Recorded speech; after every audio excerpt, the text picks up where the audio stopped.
Good day mga kabersatil. Salamat po sa panonood at sa walang sawang pagsuporta dito sa ating mga video na ipinapakita sa inyo. Sa pagkakataong ito ay gumagawa tayo ng mga chair and table set, mga metal ito. At ang iba pang mga kasama nito ay mayroon tayong mga shelving at window grills, door grills na gagawin pa.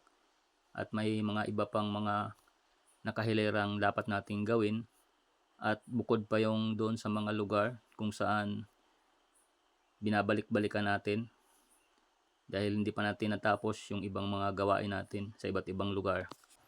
Ang isa pang katulad nito na ginagawa natin ay yung concrete furniture at yung mga iba pang mga concrete product na ginagawa natin, mga character. For now, hanggang dyan muna mga kabersatil. Salamat po sa panonood. Maraming salamat po.